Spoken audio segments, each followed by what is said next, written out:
श्रीराम नमस्कार. देव माझा या चॅनलचे खूप आभार.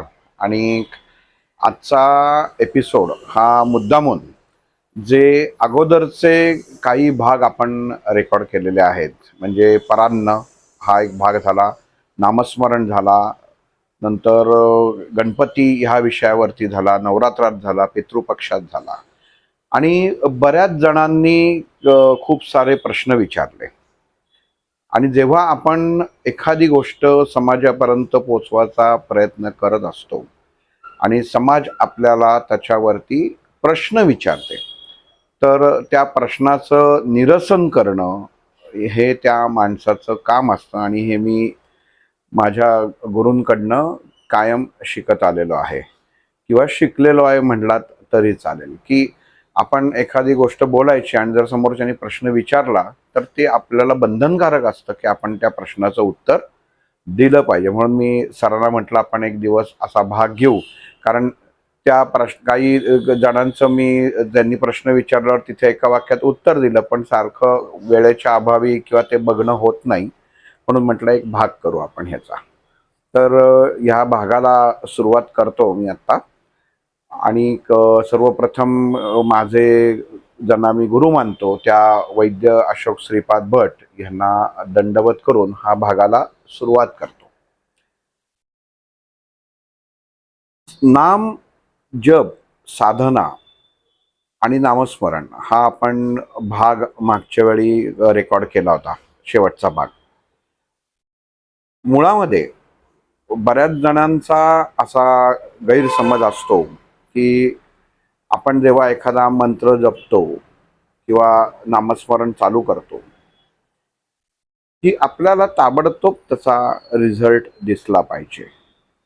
आणि भाग जर तुम्ही परत नीट ऐकलात तर तेव्हा त्याच्यामध्ये एक सांगितलेलं होतं की मंत्रशास्त्र हे मंत्रांचे ठराविक विशिष्ट उच्चार हे शरीरावरती परिणामकारक ठरतात आणि त्याचा रिझल्ट तुम्हाला लगेच मिळतो. आता इथं ह्या वाक्याचा विपर्यास कसा झाला किंवा होतो हे सांगतो. काही 2-3 जणांनी मला प्रश्न केले की घरामध्ये माणसं आमच्या आजारी आहेत, कायम आजारपण असतं, तर काय करावं, असं कुठला मंत्र आहे की ते लगेच ते बरे होते. आपण कर्माचा जो भाग आपला असतो, प्रत्येक व्यक्तीच्या कर्माचा भाग, ह्याच्याशी आपण पहिल्यांदा आपलं हे भोग आपल्या वाट्याला का आले हे मनुष्याने पहिल्यांदा समजून घेणं गरजेचं असतं. म्हणजे पोट दुखतंय, जेव्हा आपण डॉक्टरांकडे जातो की माझं डॉक्टर साहेब पोट दुखतंय, तर डॉक्टर साहेब लगेच तुम्हाला गोळी प्रिस्क्राईब करत नाही. ते अगोदर तुम्हाला विचारतात, म्हणजे तुमच्या खाण्यात काही आलं होतं का, बाहेर कुठं गेला होतात का, त्याच्यानंतर पाणी पिण्यात काही बदल झालेला आहे का. म्हणजे काय, तर अगोदरची परिस्थिती जी आहे ही पूर्ण ते माहिती करून घेतात आणि मग त्या अनुषंगाने ती गोळी प्रिस्क्राईब केली जाते. तसं मंत्रशास्त्रामध्ये किंवा नामस्मरणामध्ये अगोदर आपण आपला देह, आपले कर्मभोग हे आपण आधी स्वीकारले पाहिजेत. म्हणजे मी आता बाहेरचं खाल्लं, पण नाही मी पचवू शकतो, ठीक आहे, नेहमी पचतं, पण ह्यावेळी पचलं नाही हे माझ्या मनाने स्वीकारणं गरजेचं आहे. पण मी स्वीकारलंच नाही तर तुम्हाला त्याचा उपयोग होत नाही. कारण काय होतं की आपल्या मनामध्ये, विचारांमध्ये अहंभाव निर्माण होतो की नेहमीचा मी खाणारा, मग मला ह्याच्यामुळे झालं नसेल, दुसऱ्यामुळे झालं असेल. म्हणून सगळ्यात पहिल्यांदा स्वतःच्या बाबतीतला अहंकार मनुष्याने बाजूला ठेवणं गरजेचं आहे. पंचमहाभूतांचा तयार झालेला हा देह प्रत्येक क्षण हा बदलत असतो आणि त्या बदलणाऱ्या प्रत्येक क्षणाला आपण सामोरं हे जायला लागतं. आणि ते तुमचं संचित कर्म, क्रियमान कर्म आणि मग नंतर जे आपल्याला भोग भोगायला लागतात ते प्रारब्ध म्हणून पुढे येतं. त्या अनुषंगाने ते काम करत असतं. म्हणून ज्यांच्या घरामध्ये माणसं आजारी आहेत तर पहिल्यांदा अभ्यास करायला पाहिजे. इथं एक उदाहरण सांगतो तुम्हाला मी. की मनुष्याच्या जीवनामध्ये कुठलीही गोष्ट, मग ती साधी भौतिक असो, शारीरिक असो, मानसिक असो, ही सूचना अगोदर देतेच आणि मग तुमच्या जीवनामध्ये त्याचा प्रवेश होतो. म्हणजे तुमचा घसा दुखत असेल तर थोडंसं अगोदर घसा खवखवायला लागतो किंवा एक वेगळ्या प्रकारचं फिलिंग यायला लागतं. असं होत नाही की पुढच्या क्षणी माझा घसा दुखायला लागला, तसं नाही होत. संकेत ह्याला आपण म्हणू की परमेश्वरी संकेत हे आपल्याला क्षणोक्षणी येत असतात आणि फक्त आणि फक्त हा संकेत टाळल्यामुळं आजच्या काळामध्ये प्रत्येक मनुष्याच्या, म्हणजे आज जर मी वर्गीकरण बघितलं ना, तर 100 पैकी आपण वर्गीकरण धरू तर 100 पैकी 85 माणसांच्या जीवनात प्रॉब्लेम्स आहेत. 15 माणसांच्या जीवनामध्ये प्रॉब्लेम्स नाहीत. त्यातली 10% माणसं ही कुठंतरी सेवेसाठी किंवा कुठंतरी गेलेली आहेत आणि 5% माणसं जी आहेत ना, ती सोडून देतात. पण 85% माणसं ह्या ना त्या विचारांनी गांजलेली आहेत.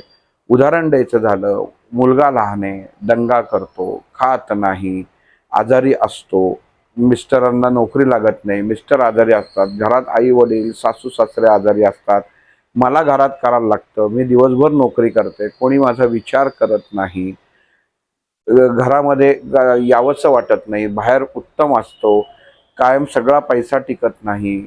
त्या सर्व गोष्टींच्या हे सगळे प्रॉब्लेम म्हणून आत्ता समाजामध्ये चालू आहेत आणि प्रत्येकाला त्याचं सोल्युशन हवं असतं की सोल्युशन काय काय करावं.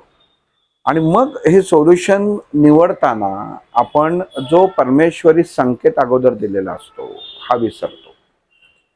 इथं अजून एक गोष्ट सांगायचा प्रयत्न करतो की नामस्मरण, ध्यान, त्याच्यानंतर तुमचं जप यांनी तुमच्या जीवनातले अडचणी जाणार नाहीत. मी अगदी स्टेटमेंट परत करतो. नामस्मरण, जप, ध्यान धारणा यांनी तुमच्या जीवनातल्या अडचणी जाणार नाहीत. फक्त त्या अडचणींना तोंड द्यायला जी शक्ती लागेल ती तुमच्यामध्ये उत्पन्न होईल. आता तुम्ही म्हणाल कसंही सांगता, काही त्याच्यामध्ये याला अर्थ काय? एक साधं गोष्ट लक्षात घ्या. ध्यानाने जर सगळ्या गोष्टी होणार असत्या तर पहिल्यांदा रामायण घडलं नसतं. रामाने ध्यान मार्गाने सीतेला म्हणजे लंकेतनं सोडवलं असतं. हा पहिला भाग झाला. किंवा आपण जेव्हा रामरक्षा स्तोत्र म्हणतो की तेव्हा त्याच्यात सीता शक्ती म्हणजे रामाची शक्ती सीता आहे. म्हणजे रामापेक्षा जास्त ताकद असलेली, तिच्या पुढं वास्तविक रावण हा अतिशय किरकोळ होता तिच्या शक्तीपुढं. पण तरीही एक जो कर्माचा किंवा जे नियोजन होतं काळाचं ते तिने हातात घेतलं नाही. हा भाग आहे. हे मी तुम्हाला सांगतोय का, जे आपल्या रोजच्या जीवनात दुर्लक्षित होतं त्याच्यात आपलं म्हणजे मनुष्य जन्मत ते मृत्यूपर्यंत या गोष्टींकडे लक्षच जात नाही. म्हणजे जो प्रॉब्लेम आहे त्याच्याकडे मनुष्याचं कधी लक्षच जात नाही आणि जिथं काही नाहीच आहे तिथं मनुष्य गुरफटून बसतो. मग तसं असतं तर एक तर साधनेनी किंवा ध्यानानी रामानी सोडवलं असतं. हा एक भाग. दुसरी गोष्ट, मारुती राया लंकेत गेले होते, त्यांनी ओळख दाखवली होती माईना, त्यांनी घेऊन आले असते म्हणजे हे युद्धही टळलं असतं. म्हणजे त्याच्याशी गरज नव्हतं. तेही प्रभू रामचंद्रांनी केलं नाही. आणि हातामध्ये कायम धनुष्य होतं. कधी असं तिथं बघितलंय का तुम्ही हे करताना की रामाच्या हातात धनुष्य नाही? तर रामाच्या हातात कायम धनुष्य होतं. म्हणजे लढायची, आपण धनुष्य म्हणजे आपण काय बघायचं त्याच्यात, तर लढाऊ वृत्ती ही प्रभू रामचंद्रामध्ये क्षणोक्षणी होतं हे दाखवायचं आणि सांगायचं त्यांनी काम केलंय समाजाला. तसंच महाभारतामध्ये भगवान श्रीकृष्णाने ध्यानाच्या मार्गे हे युद्ध थांबवलं असतं किंवा कुठल्याही प्रकारे त्यांनी कशाही प्रकारे कौरवांना शिक्षा करून हा एवढा जो लोकांचा ऱ्हास झाला तो होऊ दिला नसता.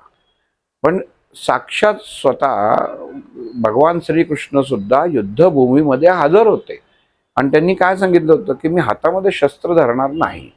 त्यांनी शस्त्र धरलं नाही, पण त्यांनी असं केलं का की पाची पांडव माझ्या जवळचे आहेत, अभिमन्यू माझ्या जवळचा आहे, तर मी त्याला ध्यान मार्गाने नामस्मरण मार्गाने त्याला सांगतो. किंवा अर्जुनाने सांगितलं का की हे केशवा मी नामस्मरण करतो म्हणजे कर्ण पराभूत होईल, तर नाही. मला सांगायचा उद्देश हा आहे की नामस्मरण जप हे तुम्हाला एक बोनस आहेत की जे तुम्ही वापरू शकता तुमच्या मनाची आंतरिक ताकद वाढवण्यासाठी काही करू शकता. म्हणजे मी आत्ता गंमत सांगतो की एक 2-3 दिवसापूर्वी आमच्या ग्रुपवर एक प्रश्न दिला होता की महाभारतामधली पात्र तुम्हाला आवडणारे पात्र सांगा आणि सगळ्यांची नावं दिली होती. म्हणजे युधिष्ठिर, त्याच्यानंतर अर्जुन, भीम, नकुल, सहदेव, कर्ण, कौरवांची दुर्योधन, दुःशासन, भीष्म, कृपाचार्य, द्रोणाचार्य, शकुनी, विदुर, बर्बरिका, असं बरीच नावं दिली होती आणि म्हटलं ह्याच्यातले तुम्हाला आवडणारं व्यक्ती सांगा. तर बऱ्याच जणांनी पहिल्यांदा भगवान श्रीकृष्णाचं नाव दिलं, 80% लोकांनी. मग दुसऱ्या दिवशी मी तो प्रश्न बदलला. मग म्हटलं आता तुम्ही असं करा, आता त्याच्यात 2 नावं मला सांगा. मग बऱ्याच जणांनी श्रीकृष्ण अर्जुन, श्रीकृष्ण भीष्म, श्रीकृष्ण युधिष्ठिर अशी नावं दिली. मग तिसऱ्या दिवशी मी प्रश्न अजून बदलला की श्रीकृष्ण आणि त्यातनं अर्जुन काढून टाकला. म्हटलं हे 2 बाजूला करा, आता उरलेल्यातलं मला सांगा. मग त्यातले बरेच जण म्हणले कर्ण, युधिष्ठिर किंवा द्रौपदी, असं हे करत आले. आता गंमत बघा, एकानेही सांगितलं नाही की आम्हाला नकुल सहदेव आवडतो. आपलं जीवन कसं घडत असतं रोजच्या जीवनातलं, हे मी ह्याच्यातनं समजून द्यायचा सगळ्यांना प्रयत्न करत असतो. आपण काय करतो, भगवान श्रीकृष्णाचं का घेतलं नाव सगळ्यांनी, तर हा भगवान श्रीकृष्ण एक तर परमात्मा होता, भगवंत होता, त्याच्या लीला होत्या आणि लोकांच्या मानसिकतेमध्ये असते की माझ्या जीवनामध्ये सपोर्ट करणारं एक उत्तम व्यक्तिमत्व म्हणून श्रीकृष्ण, म्हणून त्याचं नाव घेतलं गेलं. त्याच्यानंतर भगवद्गीता ऐकणारा, ज्याच्यामुळं आपण म्हणतो ना की एखाद्या गोष्टीला कोणीतरी निमित्त असतं, तसं अर्जुन हा निमित्त होता जे समाजाला नंतर भगवद्गीता ऐकायला मिळाली. तर अर्जुनाचं नाव घेतलं, धनुर्धर होता. अर्जुनाचा जर तुम्ही वैयक्तिक अभ्यास केलात तर अर्जुनाला सुद्धा किती काही याच्यामध्ये अहंकार होता, मग भगवान श्रीकृष्णांनी कसा त्याला मोडला, हे पण महाभारतामध्ये वाचण्यासारख्या गोष्टी आहेत. पण स्थितप्रज्ञ ही अवस्था त्याला प्राप्त असल्यामुळे त्याच्या समोर ही भगवद्गीता सांगितली गेली. त्याच्यानंतर भीष्माचार्यांचं सांगितलं गेलं. मग भीष्माचार्य आपण फक्त पितामह भीष्म म्हणतो की ज्यांनी काहीही केलं नाही जीवनामध्ये, फक्त ऐकून घेतलं. वास्तविक सगळ्यात उत्तम आणि सर्वोच्च पॉवरफुल आपण म्हणतो ना की जसा तो योद्धा, सगळ्यांना माहिती आहे त्यांचा पराक्रम, आपण महाभारत बघितलं तेव्हा चाललेला होता. मग ही जी सगळी पात्र आहेत, ही सगळी पात्रांची मानसिकता ही आपल्या प्रत्येक मनुष्याच्या वैचारिकतेमध्ये बसलेली आहे की आपण स्वतःला उत्तम समजतो, मी साधक समजतो म्हणजे श्रीकृष्ण आहे. उत्तम मी स्वतःला समजतो की मी माझ्या गुरूंचं ऐकतो, मी अर्जुन आहे. मीच सगळ्या गोष्टीचा न्याय करू शकतो, दुसरा करतो तो अन्याय करतो, मी युधिष्ठिर आहे. माझ्या अंगामध्ये ते बळ आहे की मी कोणालाही काही करू शकतो, मी भीम आहे. मी भीष्माचार्य आहे की माझं सगळेजण ऐकतात, माझ्या शब्दाला मान आहे, मी भीष्माचार्य आहे. मी लोकांना शिकवतो म्हणून मी द्रोणाचार्य आहे. मी काही वेळा माझ्या हातनं मी वाईट मार्गाने लोकांवरती सत्ता गाजवतो म्हणून मी दुर्योधन पण आहे. मग मी एखाद्या ह्याच्यामध्ये जसं आत्ता समाजामध्ये हा दुःशासन आपण बघत असतो की आत्ता OTT प्लॅटफॉर्मवरती जे विभत्स सगळ्या बायकांचं आणि या सगळ्या गोष्टी चालू आहेत, हे दुःशासनच म्हणायला पाहिजे जे आपल्या मनामध्ये लपलेले आहेत ते आहे. बर्बरिका आपल्याला सगळ्यांना माहिती असेल की घटोत्कचाचा मुलगा हा बर्बरिका होता, की ज्याला वरदान होतं की 3 बाणांचं शिवाने त्याला वरदान दिलं होतं की या तिन्ही बाणांमुळे तिन्ही लोक तू एका क्षणामध्ये संपवू शकशील. हे एक त्याला वरदान होतं. आणि त्याच्या आईने त्याला शिकवण दिली होती की तू कायम लक्षात ठेव, युद्धभूमीवरती तू हजर राहायचंस, पण जे सैन्य हारायला लागेल त्या बाजूने तू लढायचंस. हे त्याच्या आईने त्याला संस्कारित केलं होतं. म्हणून मग भगवान श्रीकृष्णांनी हे महायुद्ध चालू व्हायच्या अगोदरच आपल्याला सर्वांना त्याचा इतिहास माहिती आहे की मग त्यांनी स्वतःला बाण मारून घेतला. हे म्हणजे हा आपल्या जीवनाशी काय आहे की आपण जीवनाचं युद्ध लढताना आपल्याकडं परमेश्वराने ही 3 अमोघ शस्त्र दिलेले आहेत की आपण तिन्ही अवस्थेत, उत्पत्ती स्थिती लय ह्या तिन्ही अवस्थेमध्ये डिफेन्स करू शकतो, त्यांना सामोरं जाऊ शकतो. पण आपण ते न करता का केलं नाही, तर एक चुकीचा विचार. म्हणजे आईने सांगितलं की जे हरणार आहेत त्यांची तू बाजू घे, आणि त्याचं वैशिष्ट्य होतं तो ज्या बाजूने युद्ध करायचा ते पक्ष जिंकायचा. म्हणजे भगवंतांना श्रीकृष्णाला माहिती होतं की कौरव हारणार आहेत, त्यांनी कौरवांची बाजू घेतली असती आणि पांडव हारले असते. पण शेवटी हे एक म्हणतो ना आपण की हा राजकीय किंवा युद्धभूमीची युद्धनीती होती. पण एक वाक्य आईचं की जो वीक आहे त्याची बाजू घे तू आणि लढ, पण त्याच्यामुळे स्वतःचा त्याला जीव गमवायला लागला. मग तसं आपल्या जीवनामध्ये आपल्याकडं परमेश्वराने सगळं दिलंय, उत्तम दिलंय. शिवाची मग त्या बर्बरिकांनी एवढी शिवाची साधना केली, 3 अमोघ अस्त्र मिळवली, पण उपयोग काय झाला? काही नाही झाला. मग तसं भगवंतांनी आपल्याला प्रत्येक मनुष्याला सत्व रज आणि तम गुणांनी भरून पाठवलेला आहे. पण मग गोंधळ कुठं होतो? तो वैचारिकतेमध्ये गोंधळ होतो, कारण मूळ आपण समजून घेत नाही. म्हणून मूळ समजून घेणं गरजेचं आहे. आज जीवनामध्ये कोणाला प्रॉब्लेम नाही अशी एकही व्यक्ती नाही. कोणाला नोकरी नाहीये, कोणाला उत्तम सून मिळत नाही, कोणाला सासू मिळत नाही, कोणाला पगार मिळत नाही, कोण अति कष्ट करतो त्याचं पैसे अडकून राहतात, काही जण आजारपण येतात. आज जे कॅन्सर सारखे भयंकर आजार फैलावत चाललेले आहेत, 90% लोकांपर्यंत आले जातात, 10 पैकी 9 लोकांना कॅन्सर. आम्ही फक्त उपाय शोधतो, पण ते का होतात ह्याच्यापर्यंत जात नाही. आणि हे मुळामध्ये सर्वांना समजणं गरजेचं आहे. म्हणून हा मुद्दा म्हणून आज मी सरांना म्हटलं आपण हा भाग करू, की आपल्याला थोडा गुण नाही आला. आज असं धरून चाला की मी माझ्या गुरूंचं, माझे गुरु हे माझ्यासाठी सगळ्यात महत्वाचं आहे. तिथेही बऱ्याच जणांनी मला लिहिलेलं आहे की तुमच्या नशिबाने तुम्हाला गुरु लाभले, आमचं काय. असं काही नसतं. मनुष्य हा सद्विवेक आपण शाळेमध्ये शिकून आलेलो असतो, चांगलं काय आणि वाईट काय. म्हणून म्हटलं ना की संकेत हे जे असतात हे आपल्याला दिलेले असतात परमेश्वराने प्रत्येक गोष्टीत, की काय घडणार आहे आणि ते दुर्लक्षित करतो. एक रोजच्या जीवनातलं उदाहरण सांगतो कसं घडतं आयुष्य.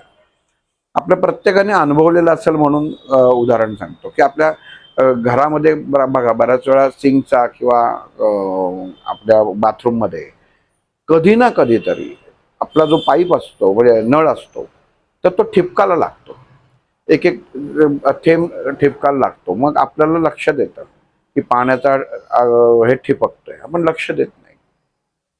मग रात्री जेव्हा झोपतो तेव्हा आपल्या लक्षात येतं की त्या बादलीमध्ये टपक टपक टपक आवाज येतो, आणि मग आपण उठतो आणि जातो आणि ते बघतो की अरे ह्याच्यात येतोय. मग त्याच्यात बादलीत थोडं पाणी ओततो म्हणजे त्याचा आवाज येत नाही. मग परत काही वेळा असं होतं की त्यातनं थोडंसं पाणी जास्त गळायला लागतं.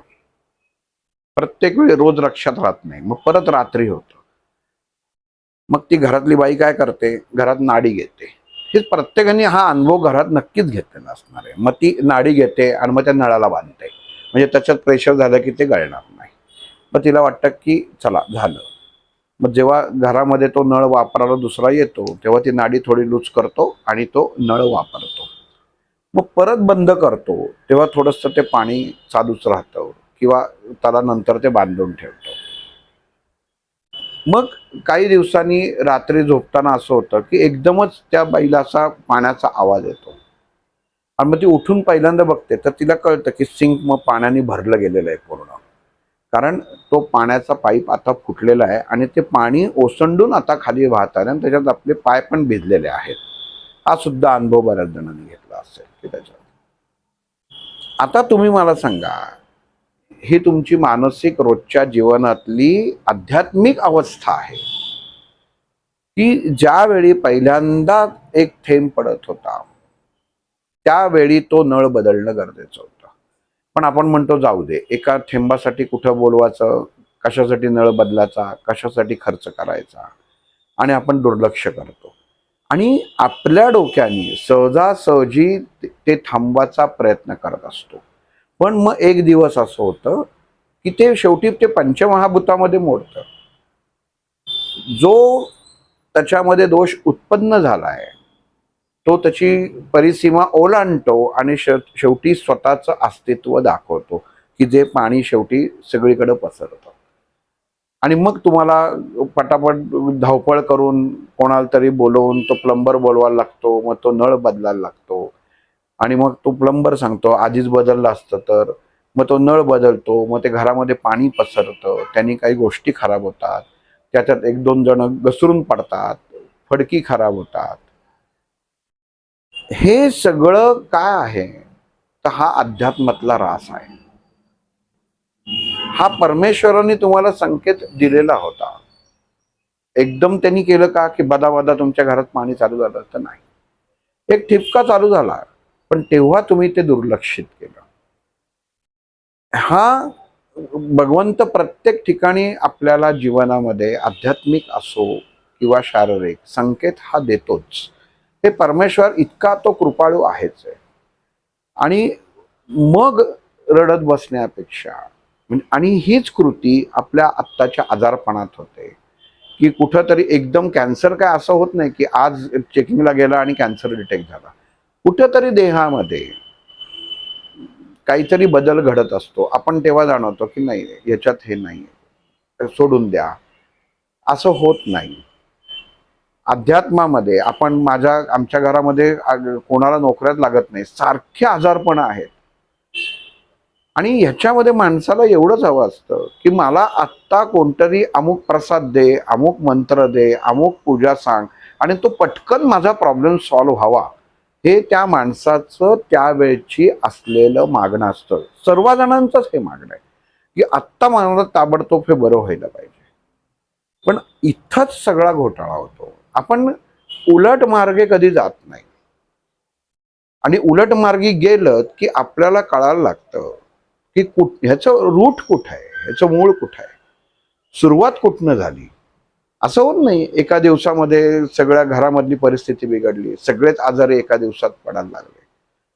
पण आपण परत कारण मनुष्याची बुद्धीच इतकी त्या विचारांमुळे त्या अडचणींमुळे भ्रष्ट झालेली असते किंवा बिघडलेली असते मानसिकता की त्याला हा विचार करायला वेळच लागत नाही आणि दुर्दैवाने मग तो कोणाच्या तरी एखाद्याच्या ताब्यात म्हणजे जाळ्यात अडकतो. अमुक अंगठ्या घाला, तमुक अंगठ्या घाला, अमुक तुम्ही ही पूजा करा, मग ते करा, मग तुम्ही आत्ता कोणाचं करता. मग ती व्यक्ती शेवटी प्रत्येक आपण म्हणतो ना की आधार हा शोधत असतो. पण परमेश्वर आता ही कृती जी घडली आहे, आपण हे उदाहरण म्हणून घेतलंय, तर तिथं सुद्धा तुम्ही जेव्हा एखाद्याकडे जाता ना ज्योतिषाकडं कोणाकडं आध्यात्मिक गुरूंकडं, तर त्याच्या आधी परमेश्वर तुम्हाला सांगतो की मी तुझ्या मदतीला आलोय. पण मनुष्याला त्याच्यावर विश्वास नसतो कारण मनुष्याला परमेश्वर हा फक्त त्याच्या रूपातच बघायची सवय झालेली असते. म्हणजे कोणीतरी येऊन सांगत असतं परमेश्वर रूपात की असं असं काहीतरी तुझ्या जीवनात घडतंय, याच्यात तू आत्ता सांभाळ. पण तिथं मनुष्य थांबत नाही. उदाहरण सांगतो, म्हणजे तुमच्या लक्षात पटकन येईल त्याच्या. एका गावामध्ये एक पांडुरंगाचं मंदिर होतं आणि एक पुजारी अतिशय भगवंतावरती श्रद्धा. काही जरी झालं तरी भगवंताची सेवा अखंड दिवस रात्र सेवा करणार, इतका भगवंताचा पुजारी त्याच्या की इतर लोकांना त्याचा हेवा वाटायचा. आणि परमात्म्यावरती अतिशय प्रचंड विश्वास. एक दिवस गावामध्ये पूर यायला सुरुवात होते, पूर होतो आणि काही माणसं येतात आणि त्या पुजाऱ्याला सांगतात की पुजारी महाशय तुम्ही मंदिर सोडा, कारण असं एकंदरीत लक्षण दिसतंय की मंदिर पाण्याखाली जाईल तर जीवाला धोका आहे. तो पुजारी त्या माणसाला म्हणतो की मी काही तुम्हाला ओळखत नाही, कोण तुम्ही, तुम्हाला गावात पहिल्यांदा बघतोय, तर ठीक आहे तुम्ही जा, माझा पांडुरंग आहे तो मला वाचवेल, माझा विश्वास आहे. निघून जातात माणसं आणि पाणी वाढायला लागतं. पुजारी मंदिराच्या पहिल्या मजल्यावर जातो. मग त्याच्यानंतर काही बोटीतनं माणसं येतात आणि म्हणतात अरे पंडितजी चला पटकन, आता हे करा, पाणी वाढतं आहे, काही होऊ शकतं, तर तेव्हा तुम्ही इथनं निघाला पाहिजे. तेव्हाही पुजारी तेच भगवंतावरची अतिशय निष्ठाच एवढी असते त्या भगवंतावरती, तर म्हणतो की नाही मला काही, मी येणार नाही, माझा पांडुरंग मला वाचवणार आहे, त्यामुळं तुम्ही जा. त्याच्यात ती बोटही निघून जाते. पाणी अजून वाढायला लागतं, हा वरती शिखरापर्यंत पुजारी जातो. पाणी इतकं वाढतं की आता काही नाही, पण शिखरावरती फक्त हा उभा आहे आणि तेवढ्यात वरनं एक हेलिकॉप्टर येतं. हेलिकॉप्टरवरनं तो अनाऊन्स करतो की हे वरनं मी शिडी टाकतोय, तर त्याला धरून तुम्ही या, कारण आता हे बुडाला आलेलं आहे. पण तरी तो पंडितजी म्हणतो मी काही येणार नाही, मला खात्रीच आहे, मी एवढी, माझा जन्म गेलाय परमेश्वराची सेवा करण्यात, एकरूपता आहे, त्यामुळे तो मला वाचवेल. आणि नाईलाजाने हेलिकॉप्टर निघून जातं, पाणी वाढतं आणि पुजाऱ्याचा मृत्यू होतो. आणि पुजारी मग जेव्हा स्वर्गात जातो तेव्हा स्वर्गात त्याच्यामध्ये त्याच्या मनामध्ये प्रश्न असतो, काय आपण आपण मेलो आणि काही क्षणामध्ये पांडुरंग येतो, हसत हसत येतो. आता पांडुरंगाला हसत हसत येताना बघितल्यावर हा पुजारी खूप चिडतो आणि म्हणतो की भगवंत काय आहे, मी, माझं श्वास हा तू होतास, म्हणजे मी श्वास नव्हतोच, तूच माझा श्वास होतास. असं असताना तू मला वाचवायचं सोडून तू आला नाहीस आणि आता तू माझ्यावरती तू हसतोयस. आणि मग तेव्हा पांडुरंग त्याला सांगतो, अरे मी पहिल्यांदा तुला मी हाक मारायला आलो, तुम्हाला म्हटलं तुम्ही कोण दिसतं, मी तुम्हाला ओळखत नाही, मला घालवून दिलंस. नंतर मी होडी घेऊन आलो, तेव्हाही तू म्हटलास मी काय तुमच्याबरोबर येणार नाही, परत पाठवलं. नंतर मी हेलिकॉप्टर घेऊन आलो, तेव्हाही तू मला डावललंस आणि घेऊन गेलंस. म्हणजे मी तुला 3 वेळा मदत करण्यासाठी हात पुढं केला होता, तो तू स्वीकारला नाहीस. तुला असं वाटलं की माझा भगवंत मला वाचेल, पण तू मला ओळखू शकला नाहीस आणि तुझा मृत्यू झाला. ही गोष्ट आहे, पण गोष्टीचं तात्पर्य असं आहे की फक्त भगवंताचं नामस्मरण जप हे करून उपयोग नाही, तर तो ओळखता हा आला पाहिजे. आणि तो कुठल्या स्वरूपात येईल, मग आमची तेवढी दृष्टी नाही, आम्ही तेवढे पोचलेले नाही, हा न्यूनगंड प्रत्येक मनुष्य आपल्या आपल्यामध्ये तयार करत असतो आणि ह्याचा फायदा बाहेरची माणसं घेत असतात की काय करावं काय नाही करावं. मध्ये एकाने मला हे केलं की माझा पुणे स्टेशनला धंदा आहे आणि माझा पूर्ण बुडाला, चांगला धंदा होता, आता मी काही म्हणजे आता काहीच नाही, मला अर्जंट तुम्हाला भेटायचं आहे. आपला धंदा ज्या दिवशी बसायला सुरुवात होते त्या दिवसापासून आपण विचार करायला सुरुवात करायला पाहिजे. तेव्हा तुमचा विचार करून तुम्ही ह्या अवस्थेपर्यंत येता की अच्छा, तिथनं सुरुवात, ज्या क्षणी पहिलं जे आपण म्हणतो ना की धरण फुटतं, धरण फुटल्यानंतर ज्या पुढच्या मोऱ्या असतात त्या तशाच राहतात, बाजूने धरण फुटतं. पण जेव्हा गळती त्या मोऱ्यांना लागते तेव्हा आपण त्याचं दुर्लक्ष करतो की काही होत नाही, काही होत नाही, धरण दणकट आहे, आणि मग ते फुटतं. म्हणजे काय होतं की परमेश्वर तुम्हाला संकेत देतच असतो की असं असं तुझ्या आयुष्यात हे आहे, तर तू आता वेळेत सावध हो. आणि ह्या संकेतामधनं बाहेर पडायची जी कला आहे ती म्हणजे स्वाध्याय आणि अध्यात्म आहे. ही ह्या कलेवरती जेव्हा तुम्हाला चालायचं आहे, तेव्हा तुम्ही स्वतःच्या मनाचा अभ्यास करायला शिका. स्वतः उठल्यानंतर भगवंताचं नामस्मरण ध्यान जसं आपण नंतर करतो, तसं उठल्या उठल्या तुम्ही स्वतःच एक कमीत कमी 11 वेळा तरी श्वास मोजा. जीवनातले तुम्ही काही गोल त्या क्षणी हे करा की आज मला ही 5 गोष्टी करायच्या आहेत. म्हणजे एक मागं मी शब्द वाचला होता मॅजिक म्हणून. त्याच्यामध्ये आयुष्यात आपल्याला जादू घडायला लागते. तसं तर तो मॅजिक जो शब्द आहे त्याच्यामध्ये की first word is M indicate meditation, की उठल्या उठल्या परम भगवंताचं तुम्ही नामस्मरण करा. आहे त्या जागेवरती बसून करा. हात धुवायला पाहिजे, पाय धुवायला पाहिजे, काहीही नाही. कारण भगवंता फक्त भावाचा भुकेलेला आहे, हे कायम तुमच्या मनामध्ये गोंदवून ठेवा.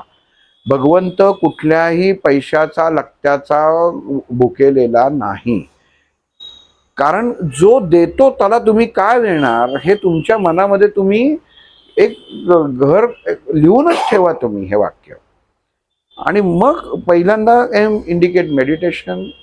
मग ए जे आहे मी तुम्हाला घरामध्ये ती सगळी आपण काय करतो केलं की अंथरूण त्याच्यामध्ये ठेवतो, बाकी सगळं करतो आणि मग जाऊन त्या अंथरुणाची घडी करतो. नाही, तुम्ही उठल्या उठल्या जे पांघरून घेता त्याची घडी करा, उशाची घडी करा, ती छान व्यवस्थित ठेवा.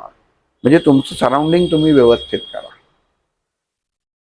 तिसरा शब्द जी गोल, तुम्ही आज काय त्याच्यामध्ये 5 कामं करणार आहात, 4 करणार आहात, 2 करणार आहात, हे भगवंताशी जोडा. भगवंताला सांगा की मी आज ही 4 कामं करणार आहे. मागू काही नका, हे माझं होऊ दे. आपण काय करतो, भीकच मागतो. हे माझं होऊ दे, मग मी तुला असं करीन, ते माझं होऊ दे, मी तुला तसं करीन. कसं करेल तो? त्याच्याकडे ऑलरेडी आहे. तो तुमच्याकडे एवढ्या तुमच्या या प्रलोभनाने बोलणारा नाहीये.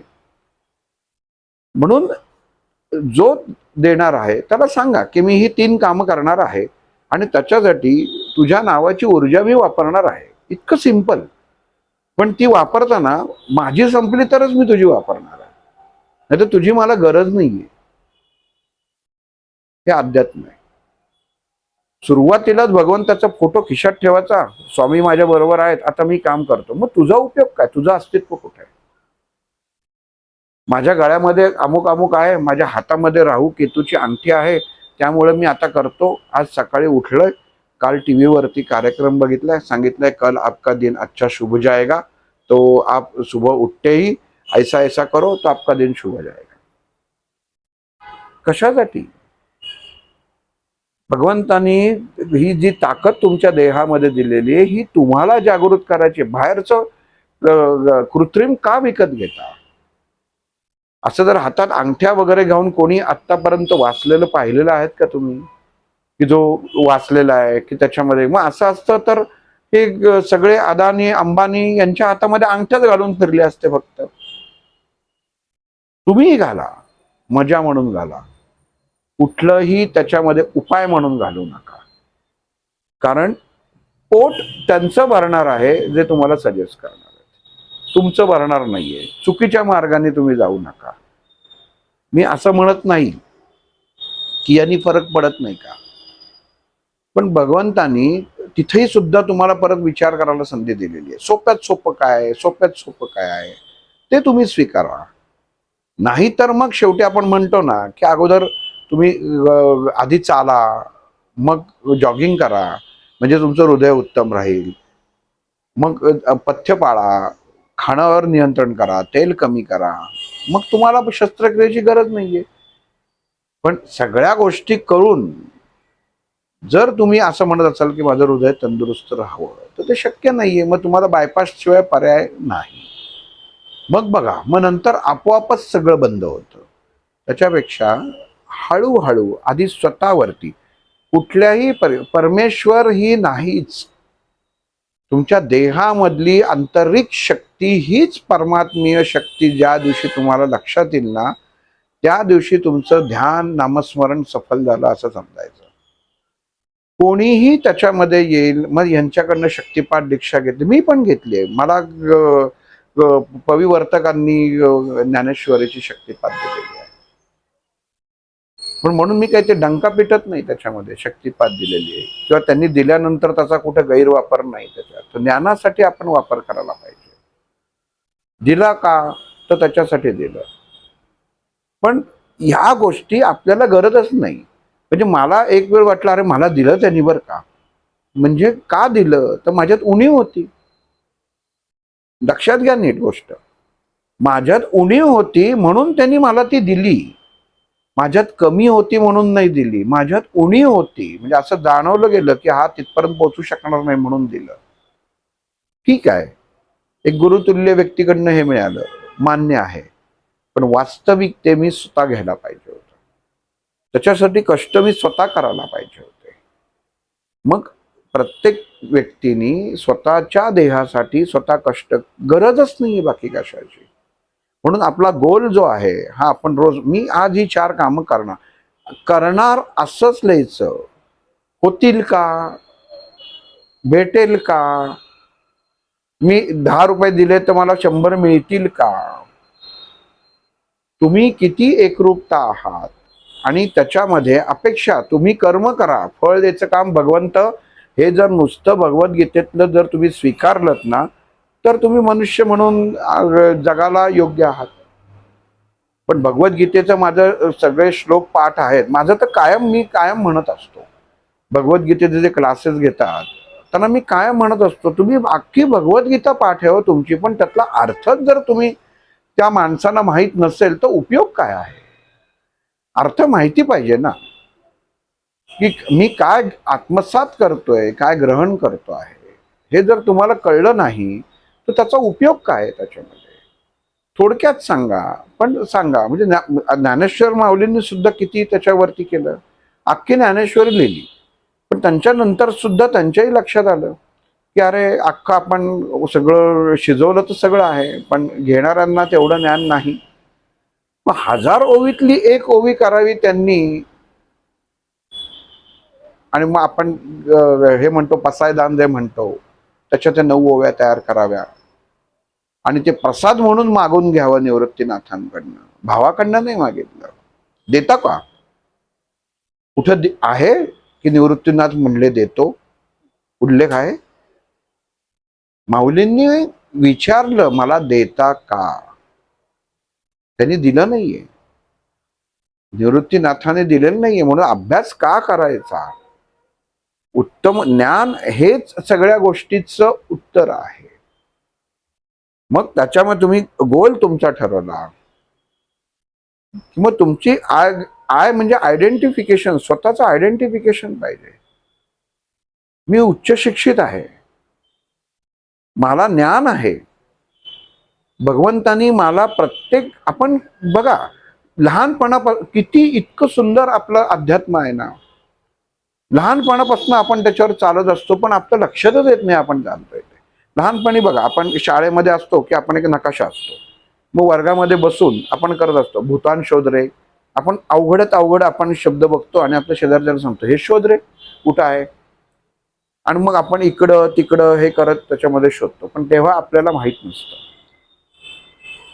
की दिल्ली असेल, भूतान असेल किंवा अजून काही असेल तर ते कुठल्या विभागात आहे हे तेव्हा माहीत नसतं. पण आपलं मन इतकं असतं की मी एवढ्या ह्याच्यामध्ये त्या 1000 शब्दांमध्ये मी शोधून काढेन. मग ते शोधलं की मग सांगतं हे बघ शोधलं मी, आनंदी आहे. मग ते भूतान लिहिलेलं तुमच्या मरेपर्यंत लक्षात राहतं की ह्या नकाशामध्ये भूतान इथं आहे. हे अध्यात्म आहे. त्याच्यानंतर आपण ते तुकडे असतात, चित्र प्रत्येकाने खेळ खेळला असेल, चित्र जोडायची, असे ब्लॉक्स असतात त्याच्यात जोडायचे. ते मग इकडचं तिकडं लागत नाही, तिकडचं तिकडं लागत नाही, मग तो सगळं जोडून तो लागतो. जोपर्यंत लागत नाही तोपर्यंत मनाची अस्वस्थता असते. आणि जेव्हा ते लागतं आणि ते चित्र तयार होतं तेव्हा मन आनंदित होतं आणि तो ब्लॉक आपण जोपर्यंत ते खेळणं किंवा जे ते ब्लॉक्स आपल्या सानिध्यात असतात तोपर्यंत आपण विसरत नाही. आणि मग ते आपण समोरच्याला सांगतो लावून दाखव, लावून दाखव. आणि तो लावत असतो आणि आपण सांगतो थांब जरा, अरे इथे हे लाव, की अस्वस्थता झाली. हे काय आहे, हे आपल्या देहाची आपल्याला आयडेंटिफिकेशन असणं गरजेचं आहे, की माझा देह कसा आहे, मी कुठपर्यंत ध्यानामध्ये शेजारचा मनुष्य जसा हो का तुम्ही किती करता, मी 11 माळा करते, हो मग मी 12 करणार. कशासाठी, का स्पर्धा असावी. मग त्या 12 माळा करा तुम्ही, पण त्या माळा केलेल्या त्यातल्या अक्षरांचं ज्ञान काय हे तुम्ही घेतलेत का. त्यांनी केलं, तो करतो म्हणून मी करतो, असं करून नाही चालत.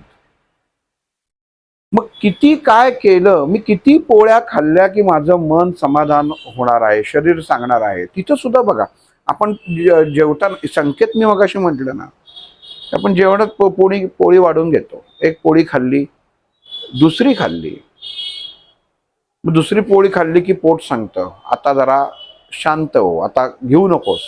तरी आपण म्हणतो नाही, पुरणपोळी आहे, घ्या, अजून अजून अर्धी घाला.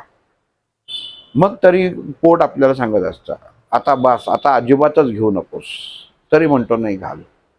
मग आपलं शरीर त्याच्यामध्ये इंटरफेअर करतं, मध्यस्थी करतं आणि सांगतं, ढेकर देतं, आता तुला बघ ढेकर अलार्म दिलेला आहे, भोंगा वाजलेला आहे, आता खाऊ नकोस त्याच्यामध्ये.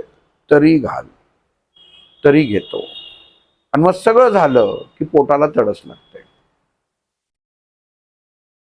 आपणच आपल्या हाताने, आपल्याला ज्ञान असून अज्ञानी होतो.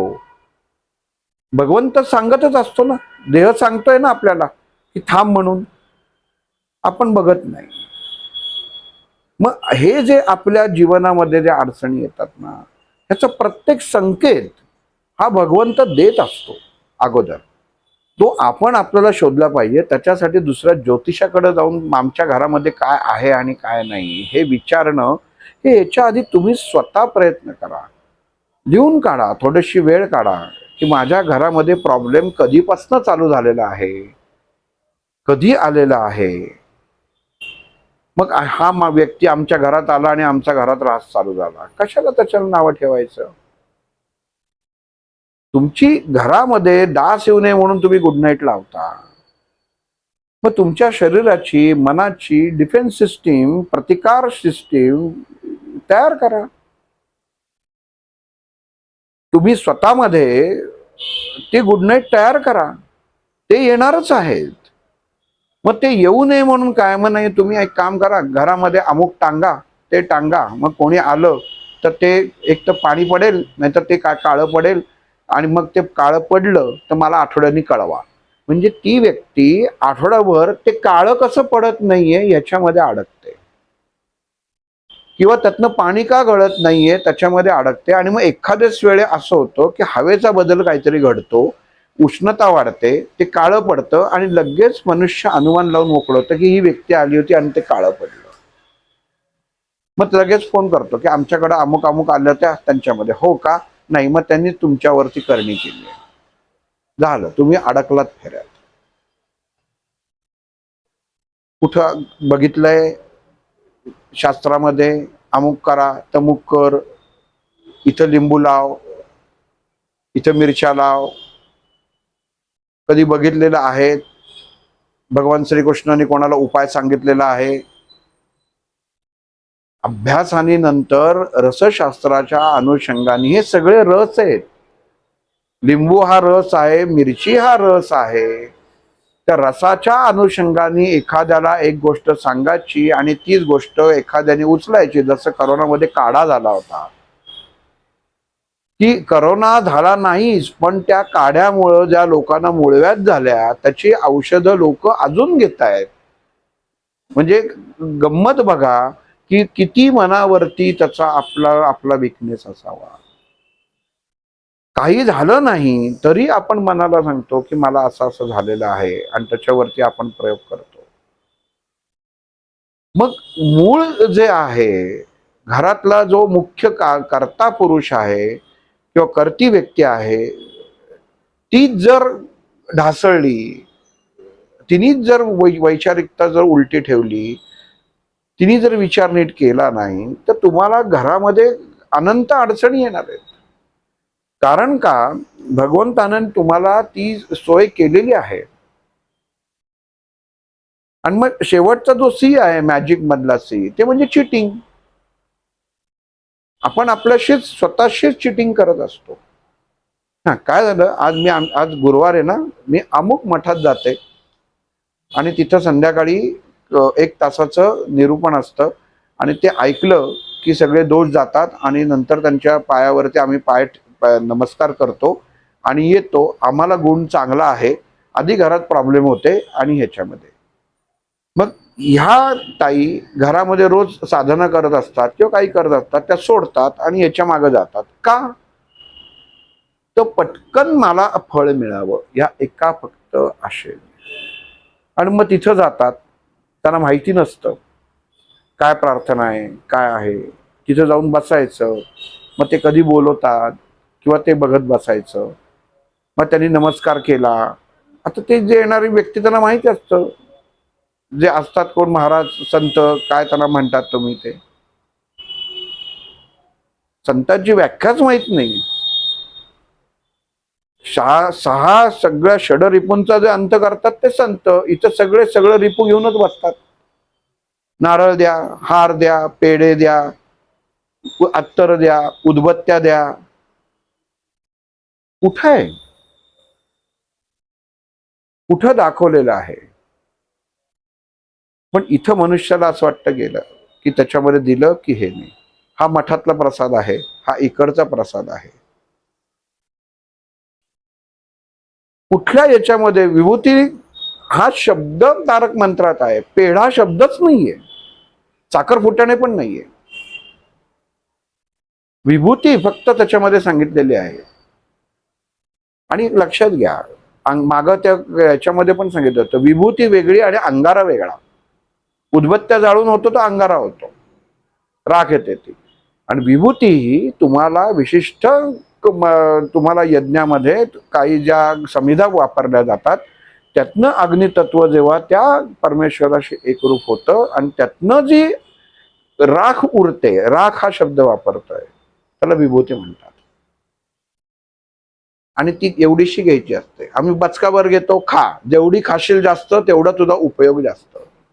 ही मानसिकता आहे. मी हा आता आपण भाग तेवढ्यासाठीच केलाय की आपण आहे ना, सगळं भगवंताने आपल्याला सगळं दिलेलं आहे, जन्मताच दिलेलं. आणि प्रत्येक क्षणी एक साधं बघा ना, तुम्ही आता मी बोलतोय, तुम्ही ऐकताय, ही साक्ष आहे भगवंत आपल्या बरोबर आहे.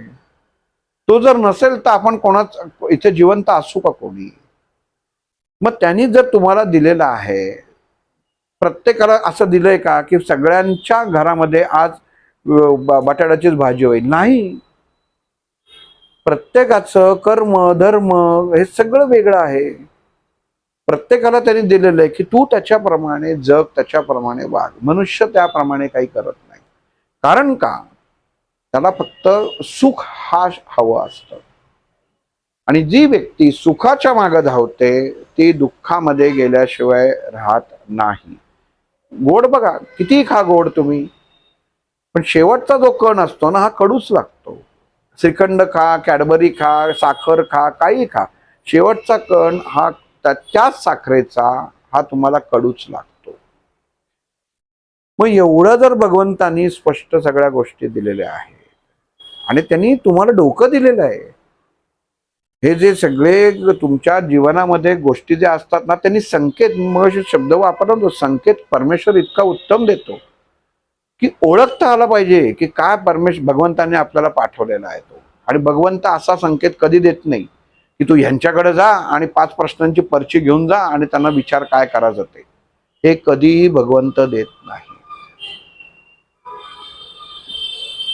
गजानन महाराज असो, स्वामी समर्थ असो, यांना रस्त्यावरच्या माणसापर्यंत पासनं महालापर्यंत असलेल्या सर्व माणसं यांना सारखीच असतात, त्याच्यात भेदभाव नसतो. ह्यांची मालकी कोणाला दिलेली नाहीये, ते समजून घ्या. आपण हा त्याला खत पाणी घालतो ना, म्हणून आपला स्वतःचा आपण ऱ्हास करून घेतो.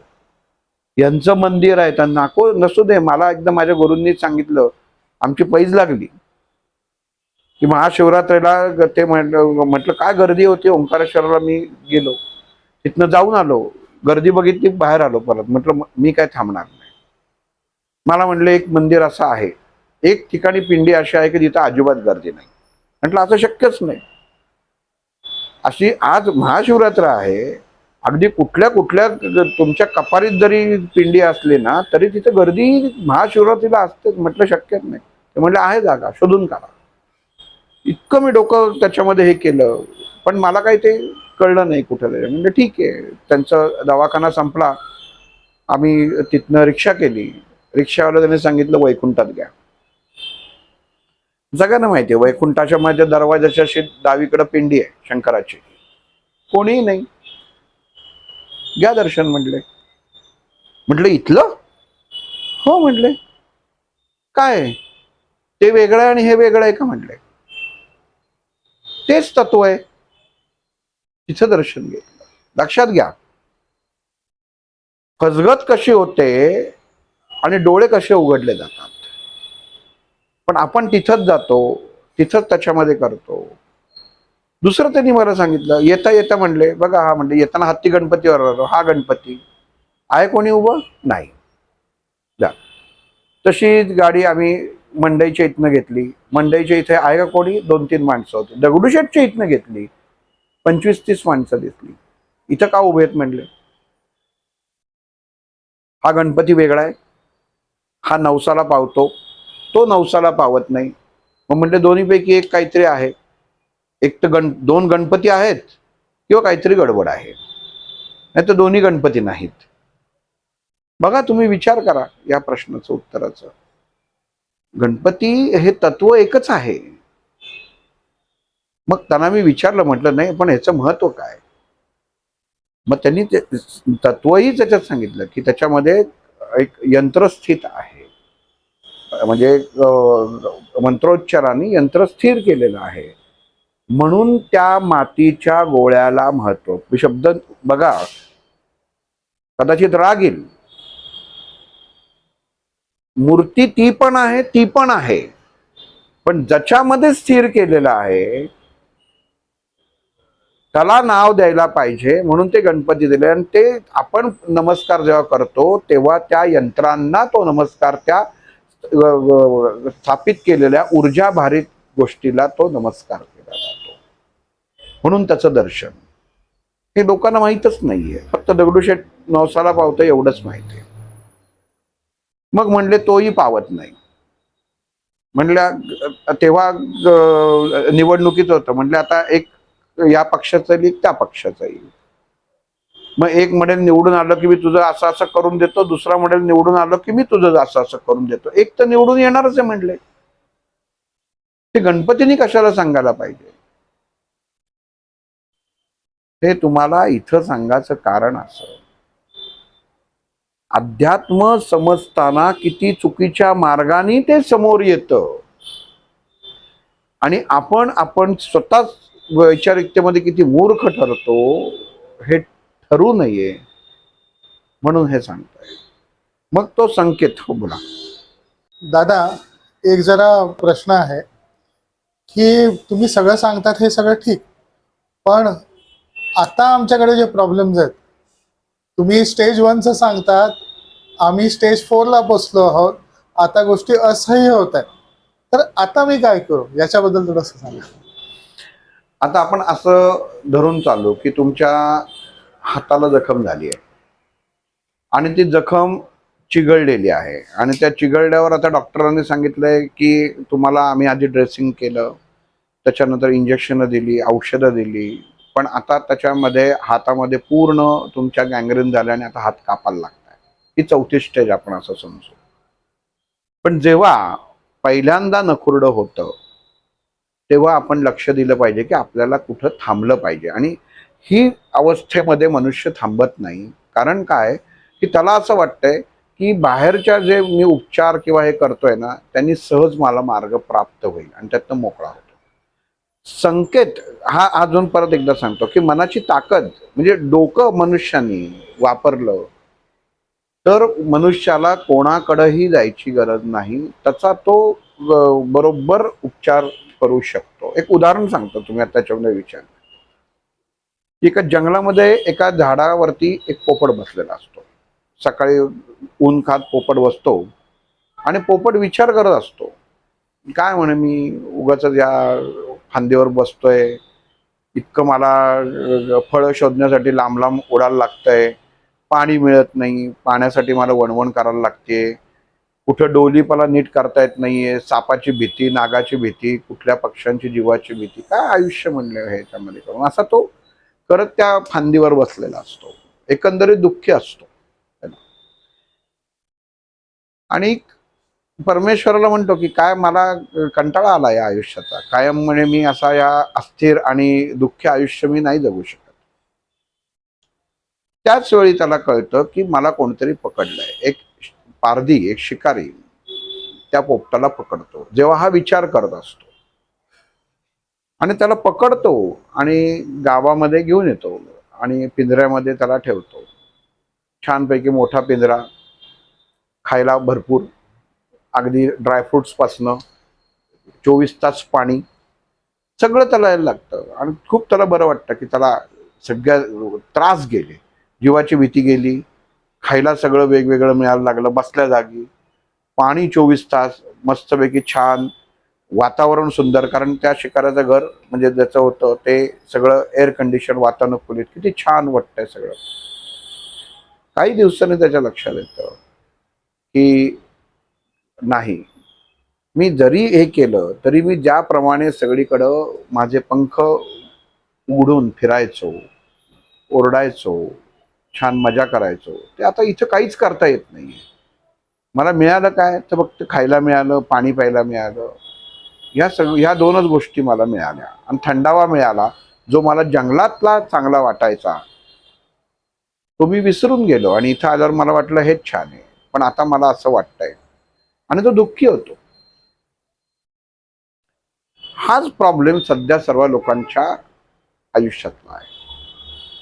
आणि मग तो दुःखी झाल्यानंतर काही करता येत नाही. मग शिकाराच्या लक्षात येतं की हा काही बोलत नाहीये, दुःखी झालाय.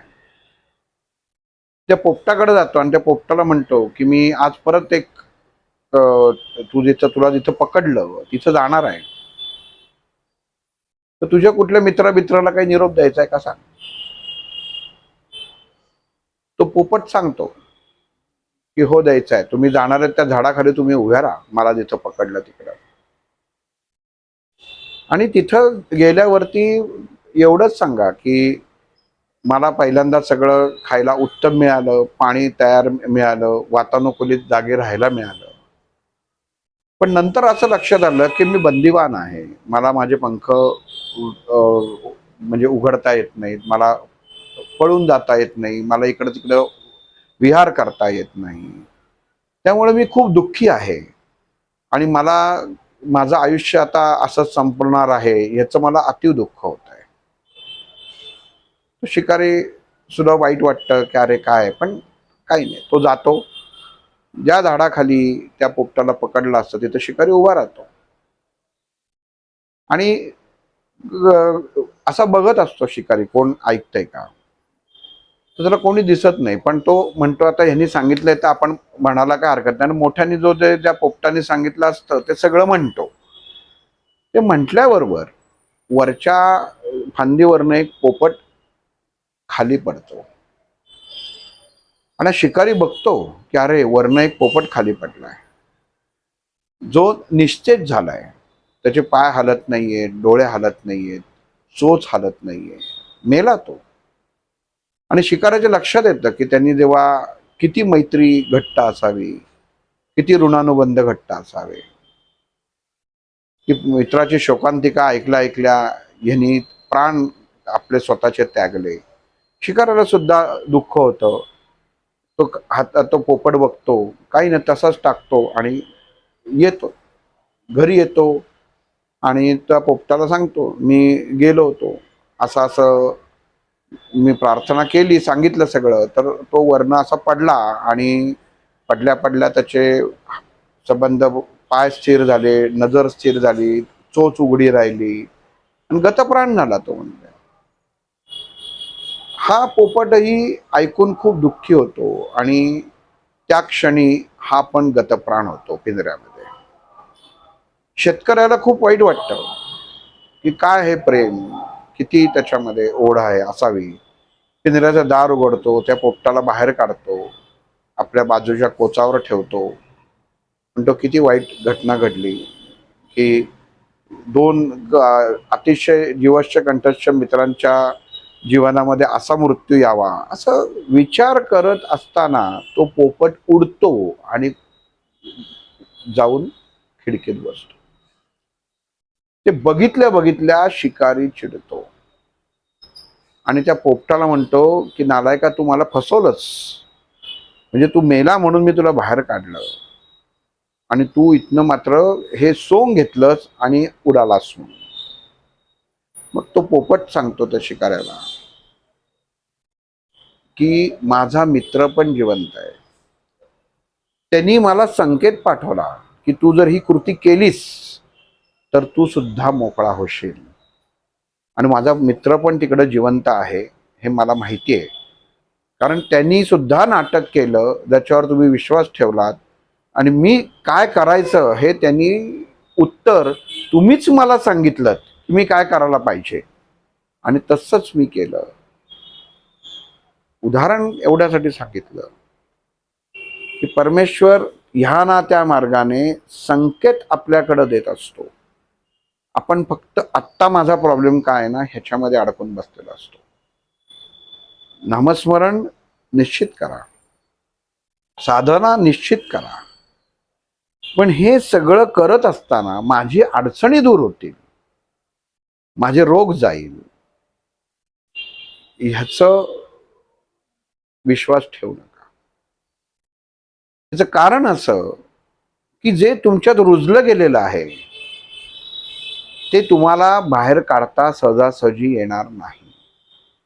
पण ते काढण्यासाठी किंवा ते शमवण्यासाठी, त्याचे ज्या वेदना आहेत त्याचा तीव्रता कमी होण्यासाठी नामस्मरण, नाम हे दिलेलं आहे. गोंदवलेकर महाराजांनी श्रीराम जयराम सांगितल्यानंतर आपण फक्त श्रीराम जयरामच करतो, पण त्या रामाच्या चरित्रावर थोडासा तुम्ही अभ्यास करायला पाहिजे ना सगळ्यांनी. हे रामाचं चरित्र काय आहे. जसं महाभारतातलं मगाशी सांगितलं की नकुल सहदेव मिळून पांडव तयार होतात. म्हणजे कोणी नकुल, कोणालाही जीवनात आवडत नाही की नकुल सहदेव व्हावं माई. का नाही व्हावं? 5 पांडव त्याच्याशिवाय पूर्णच होत नाही. जेवढा अधिकार पांडवांना आहे तेवढाच नकुल सहदेवांना आहे, पण त्याच्यासाठी कोणी तयारच झालं नाही. सगळे एकानेही सांगितलं नाही की मी नकुल आणि सहदेव व्हायला तयार होतो. तुम्ही हा प्रयोग 100 जणांना करा, एकही जण म्हणणार नाही. आणि का म्हणणार नाही? तर ते जीवनावरती आपल्या प्रकाश टाकत नाहीत असं आपल्याला वाटतं, पण वास्तविक त्यांचा प्रकाश असतो हे आपण महाभारत जेव्हा वाचतो तेव्हा कळतं. कारण पांडव हा शब्द नकुल सहदेवांशिवाय पूर्ण होत नाही. युधिष्ठिर किंवा श्रीकृष्ण याच्या पाठीमागं भाला उभा करून राहणारी व्यक्ती ही मला महत्वाची वाटत नाही, कारण तिचं स्वतःचं अस्तित्व नाही. किती त्याच्यामध्ये जणांना नकुल आणि सहदेवाबद्दल माहिती आहे. कधी आपण अगदी कर्णाबद्दल अभ्यास केला आहे, दुर्योधनाबद्दल केला आहे, दुःशासनाबद्दल केला आहे. ही सगळी हातावर बोटावर मोजणारी सगळी पात्र जी आहेत एवढीच केलेली आहेत.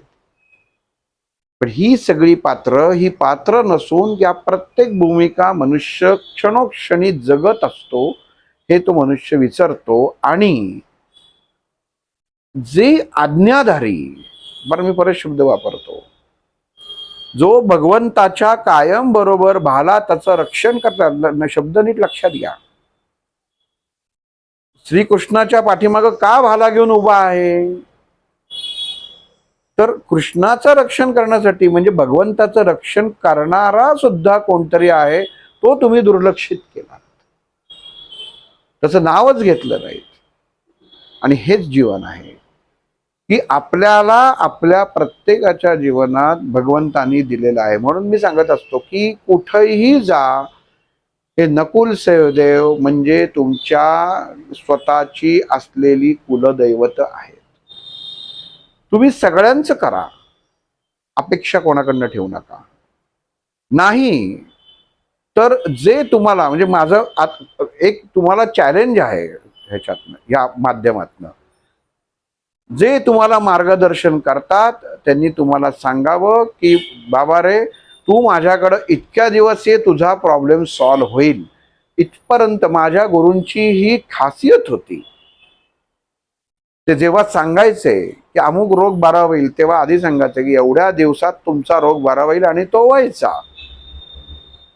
आजही जेव्हा मनुष्य काही कारणामुळे माझ्याकडे जेव्हा येतो, त्याला मी सांगतो एवढ्या दिवसात तू ओके होशील किंवा होणार नाहीस, ही आपल्याला खात्री हवी. आणि ही जर नसेल तर तुम्ही फसले जाताय, हे लक्षात घ्या. अमुक एवढं करा, तमुक तेवढं करा, यांच्याकडे लक्ष देऊ नका, त्यांच्याकडे लक्ष देऊ नका. नाही, तुम्ही स्वतःची फसगत करून घेताय हे तुम्ही लक्षात ठेवा. आणि ज्या देहाचा मंत्रा जपाचा संस्कार तुमच्या देहावर व्हायला पाहिजे ना, तो तुम्ही करतच नाहीये आणि नको त्या गोष्टींच्या मागे लागलाय. आत्ता जसं सर म्हणले की आम्ही 4थ्या स्टेजला आहोत, ठीक आहे, हरकत नाही. 4थ्या स्टेजवरनं म्हणजे शरद पोंक्षे हे सुद्धा कॅन्सरच्या 4थ्या स्टेजवरनं डॉक्टरांनी सांगितलं होतं 2 आठवड्याच्या वरती व्यक्ती जगणारी नाही. तिथनं सावरकरांच्या विचारांमुळे ती व्यक्ती उठली. लक्षात घ्या, कुठल्या देवतेमुळे नाही. दुसरे वादळ हे त्यांचं पुस्तक तुम्ही वाचा, म्हणजे आजचा भाग मी का तुम्हाला सांगितलाय ते कळेल. कुठलेही त्यांनी त्याच्यामध्ये मंत्र तंत्र जप केले नाहीत. आपण करावे, पण त्यांनी केले नाहीत. ते विचारांनी वागले की सावरकरांचे विचार काय होते, एका फिनिक्स भरारी कशासाठी म्हणतात, हे त्यांनी मनात आणलं. ती ऊर्जा स्वतःमध्ये तयार केली आणि त्यांनी 4थ्या स्टेजच्या कॅन्सरमधनं भरारी मारली. आणि आज आपण सगळ्यांच्या समोर ते आहेतच की जिथं शास्त्रांनी सांगितलं होतं, वैद्यक शास्त्रांनी, की 4 आठवड्याच्या वर हा माणूस जगणार नाही. त्यांची अवस्था बघितली होती. कोणाकडेही गेलेले नाहीत. त्यांना तुम्ही पत्र लिहा, हे लिहा, ते लिहा. का सांगतो आहे, आपण ही गोष्ट करत नाही ना, इथं आपली चूक होते. आपण म्हणतो जाऊ दे, सोडून द्या, काय त्याच्यामध्ये करायचं. नाही, ही तुमची मोठी चूक आहे. जे तुमच्या हातात आहे ना, तेच त्याचाच वापर तुम्ही करत नाही आणि नको त्या गोष्टींचा तुम्ही वापर करत बसता.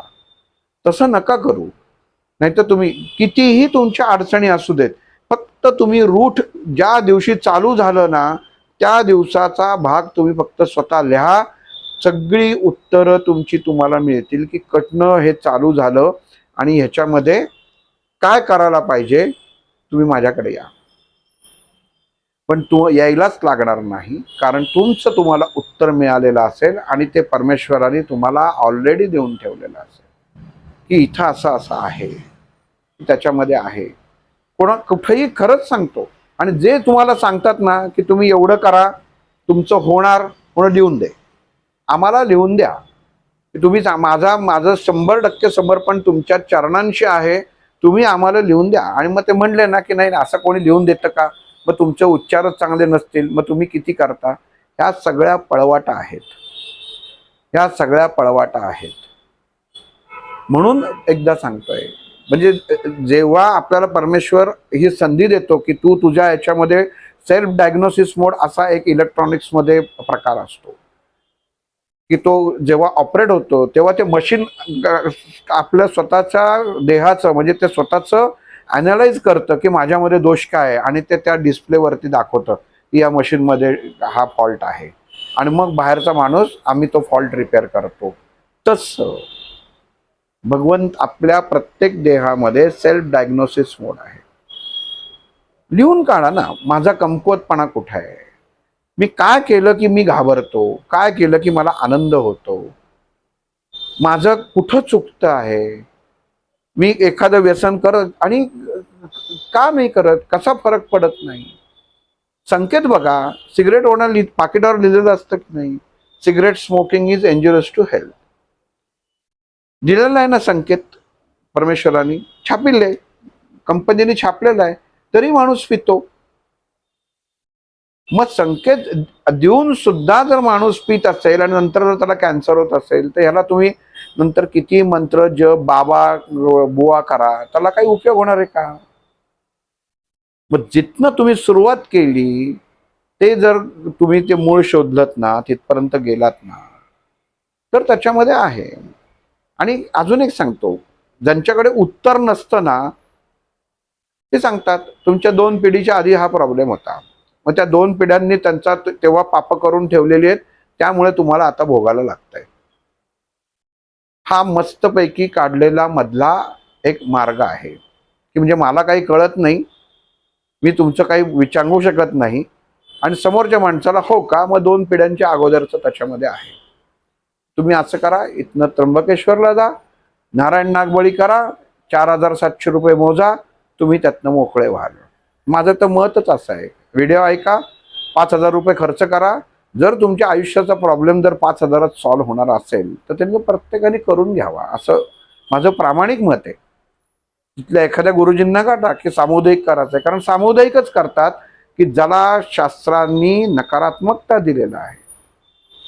10 जणांना बसवायचं, आचमन कसं करायचं, एक असं करतो, एक असं करतो, एक असं करतो, शास्त्राची मजा.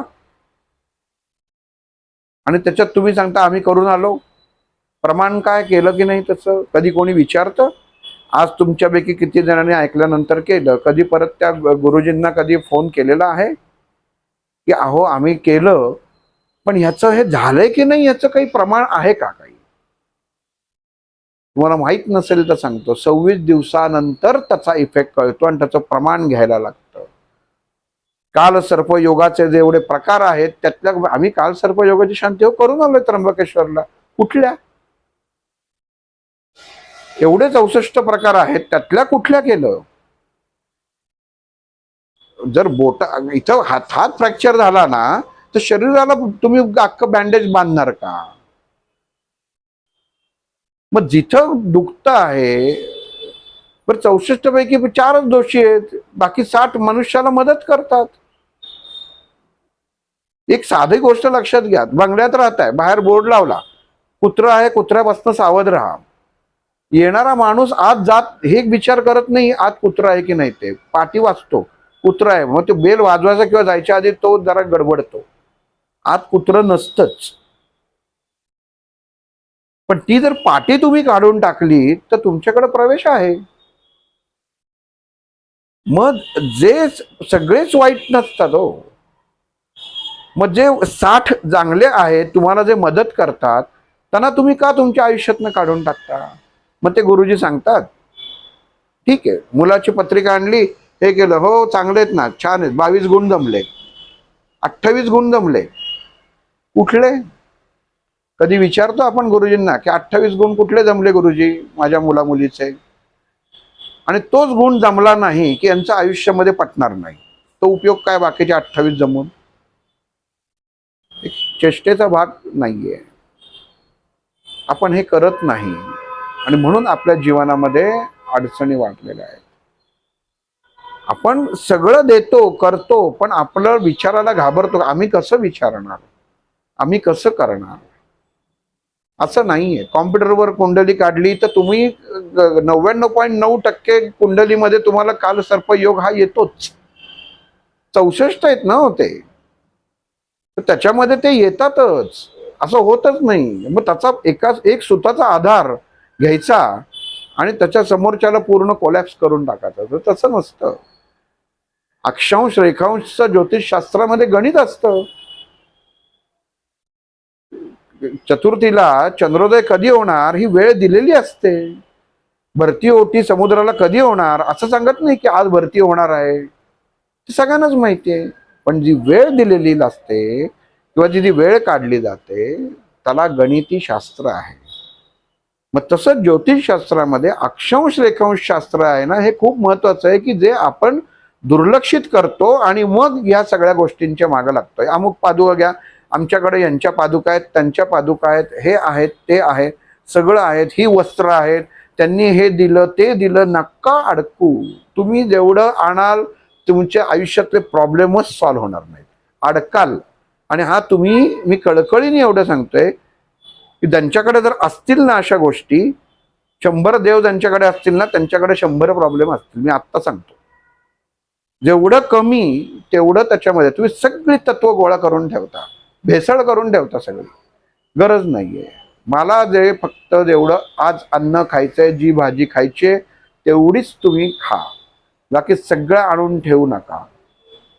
त्यामुळं एक लक्षात घ्या की आपल्याला हे खूप महत्वाचं आहे. या आत्ताची फसगत जी चालली, आणि म्हणून लोकांचे प्रॉब्लेम सॉल्व्ह होत नाही. कारण इतके आता लोक अडचणीतनं गेलेले आहेत की त्यांची बुद्धीच चालत नाही की काही ना काहीतरी होऊन बाबा मला आजचा सुखाचा घास मिळावा आणि मला शांत झोप लागावी, एवढं मनुष्याची आत्ताची अवस्था झालेली आहे.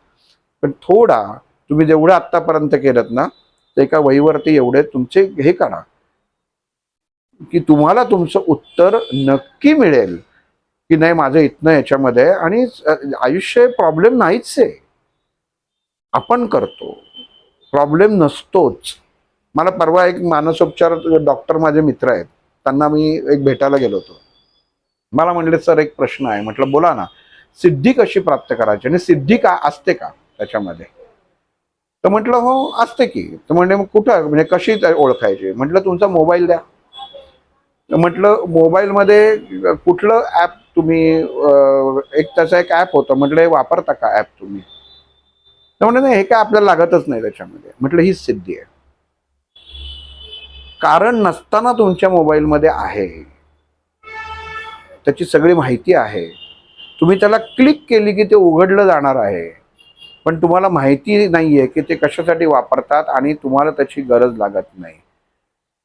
सेम गोष्ट, अशीच गोष्ट प्रत्येक मनुष्याच्या देहामध्ये जन्मताच परमात्म्याने, भगवंतानी स्थित केलेली आहे, ती म्हणजे सिद्धी, ज्याचा वापर करायला लागत नाही. कारण परमेश्वर क्षणाक्षणाला तुम्हाला देत असतो. संकेत ओळखायला शिका. तुमच्या जीवनामध्ये सुख आल्याशिवाय राहणार नाही.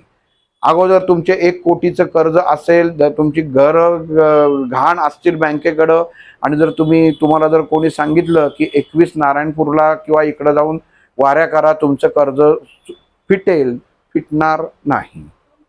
कारण तुम्ही प्रॅक्टिकली जेव्हा बघा की हे भौतिक गोष्टी आहेत, ह्याचा आणि भगवंताचा, अध्यात्माचा कुठल्याही प्रकारे संबंध नाही. हे तुम्ही तुमच्या हाताने खणलेले खड्डे आहेत, याला भगवंत तुम्हाला साथ देणार नाही. हे तुम्ही जसे खणलेत खड्डे, ती माती तुम्हाला तुमच्या हाताने बुजवायला लागणार आहे. आणि ते एक खड्डा बुजवण्यासाठी मनुष्य चुका करून दुसरा खड्डा खणतो. फक्त त्याच्या लक्षात येत नाही, कुठंही खणलं तरी शेवटी एक मातीचा ढिगारा हा उरतोच. आणि हे म्हणजे आपले भोग आहेत. त्यामुळं 10 खड्डे उकरण्यापेक्षा पहिला खड्डा उकरल्यावरतीच परिस्थितीला सामोरं जा. त्या माणसांना सांगा की काय माझ्या चुका झाल्यात, काय ते. परमेश्वर याच्यातनं तुम्हाला वाचवणार नाही. कुठलाही मंत्र, तंत्र, जप असा नाही की तुम्हाला तो एका दिवसात श्रीमंत करेल, एका दिवसात तुमच्या व्याधी घालवेल, एका दिवसात तुमचे संबंध सुधरवेल. कुठल्याही प्रकारे असं त्याच्यात होत नाही की अमुक बाबांनी अमुक त्याच्यामध्ये केलं नाही. त्याच्यासाठी तुमचा सरेंडरनेस हा खूप मोठा लागतो. आपण सर्वसामान्य माणसं आहोत. आपण भगवंताने आपल्याला दिलेलं आहे, त्याच्यामध्ये तुम्ही पहिल्यांदा माझी आजची जी अवस्था आहे ही जगामधल्या सगळ्यात सुखी माणसाची अवस्था आहे, पहिल्यांदा तुम्ही आपल्या मनाला सांगितलं पाहिजे. झोपेतनं उठल्या उठल्या त्या भगवंताचं तुम्ही आभार मानले पाहिजेत की परमेश्वरा तुझ्यामुळे मी डोळे उघडले. इतकी लोक चढेल आहेत, तू उपकार करत नाहीस. आई बापांना बोलणारी माणसं आहेत. आम्हाला जन्माला घालून तुम्ही काय उपकार केलेले नाहीयेत, तुम्ही मजा केलात म्हणून आम्ही जन्माला आलो, हे सुद्धा ऐकलेलं आहे मी माझ्या कानाने. म्हणजे ह्याच्यासारखं दुर्भाग्य ते नाहीये. बरीच माणसं त्याच्यामध्ये असे झाले की आम्हाला मुलं विचारत नाहीत, सगळे फॉरेनमध्ये जाऊन बसलेत, आम्ही आता आईबाप काय करावे. माझा त्यांना एकच प्रश्न असतो, संस्कार कोणी केले मुलांवर? तिथं त्यांना गप्प बसतात. मग मुलं गेली ठीक आहे, पण त्याच्यावर संस्कार कोणी केले? तेव्हाच जर केले असते की आईबापांना सोडून जाऊ नये, तिकडे गेल्यावरती का तुम्ही त्यांनी काय केलं? ठीक आहे, शिक्षण उत्तम, तुम्हाला त्याच्यामध्ये अजून 2 गोष्टी जास्त मिळाल्या असतील, पण पैसे कमवण्यासाठी तुम्ही जाताय याचा अर्थ तुमच्या आई वडिलांपेक्षा तुम्हाला पैसा महत्वाचा आहे. आणि हे तुम्हीच त्यांना शिकवलं, कारण शेवटी झाडाला पाणी कोण घालतं?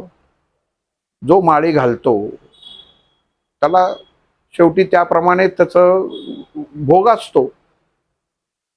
माझं सांगायचं कारण असं आहे की काहीही करू नका, स्वतःवरती विश्वास ठेवा. जे काही नामस्मरण करताय ते करा, अभ्यास करा, विषयाचा अभ्यास करा. 2 वेळचं जेवण, भौतिक गरजा आपण शाळेपासून आपण ऐकत आलोय, वाचत आलोय, माणसाचे अन्न, वस्त्र, निवारा. अन्न आपल्याला 2 वेळा परमेश्वर खायला घालतोय, त्याचे आभार माना. वस्त्र आपल्याला परिधान करायला मिळतंय, आभार माना. आणि निवारा, आपल्या डोक्यावर छप्पर आहे. तुम्ही म्हटलात माझ्याकडे मर्सिडीज नाही, माझ्याकडे गाडी नाही, माझ्याकडे घोडा नाही, माझ्याकडे बंगले नाही, दागिने नाहीत, तर परमेश्वर हा तुमचा देणेकरी नाही. त्यामुळं अध्यात्मात आणि याच्यामध्ये तुम्ही गफलत करू नका.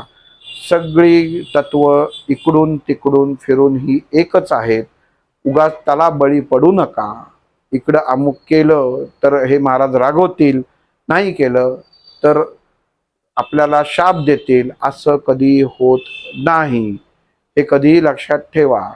कारण आई ही कधीही मुलांवरती रागवत नाही. त्यामुळं घाबरून कुठलीही भक्ती करू नका. भक्तीमध्ये सहजता ठेवा. काहीही करू नका. परमेश्वरा, तू मला जे आजचा दिवस दिलायस ना, तो दिल्यामुळे मी तुझा आभारी आहे. आपले आजच्या दिवसातले 3 गोल निश्चित करा की मी आज मला ही कामं करायची आहेत. आणि मग नंतर कधी वेळ मिळाला तर माझ्या झालेल्या 2 चुका त्या तुम्ही कागदावर लिहा, मनात नका लिहू. आपण का कुठल्याही प्रकारची आपल्याला लाज बाळगता कामा नये. कारण आपल्याला जर अडचणीचा सामोरं जायचं असेल तर आपली चूक कुठं झाली हे आपल्याला प्रत्येक माणसाला माहिती असतं, मी कुठं चुकलोय. फक्त तो जो स्वीकारत नाही आणि त्याच्यावरती ह्या इतर गोष्टींचे मुलामे लावत जातो. कुठल्याही हातात अंगठ्या, गंडे, दोरे काहीही घालायची गरज नाही. ते घालू नका, त्याच्यात पैसा घालवू नका, त्यांनी काही होत नाही. भगवंताचं नामस्मरण हा उत्तम सगळ्यात मार्ग आहे. तुम्हाला कुठलंही हे घातलं आणि तो उद्या तुमचे प्रॉब्लेम सॉल्व्ह होणार नाहीयेत. कारण कर्माच्या अनुसारच तुम्हाला फळ मिळतं. जसं पोपटाचं उदाहरण सांगितलं की प्रत्येक येणारा संकेत हा ओळखत जा. तो ओळखला म्हणजे त्याचं उत्तर तुम्हाला येतं आणि जो तुम्हाला सांगायचा प्रयत्न करतो तोच उत्तर घेऊन येतो.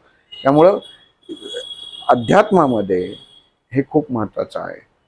10 पोथ्या वाचल्यात की मला फळ जास्त, मी एवढं करतो तरी मला फळ नाही, ह्या कंप्लेंट करू नका. परमेश्वर परत एकदा सांगतो, तुमचा देणेकरी नाही. महाराज तुमचे देणेकरी नाहीत. महाराज तुमच्यासाठी बसलेले नाहीत. स्वामी तुमच्यासाठी बसलेले नाहीत. स्वामी आहेत कुठं? तुमच्या पाठीशी. लिहिलंय का बरोबर आहेत? नाही लिहिलेलं. भिवू नको, मी तुझ्या पाठीशी आहे. अर्थ काय? तू पुढं काम कर, म्हणजे तू तुझ्या त्या अडचणीला तू सामोरं जा. मी आहे पाठीशी. म्हणून तुम्ही मागं वळून बघू नका. आहात ना तुम्ही, जाऊ का नको पुढं? नाही. ही तुमच्या मनाची अवस्था होता कामा नये. एवढंही लक्षात ठेवा. तरच तुम्ही उत्तम जीवन जगू शकाल.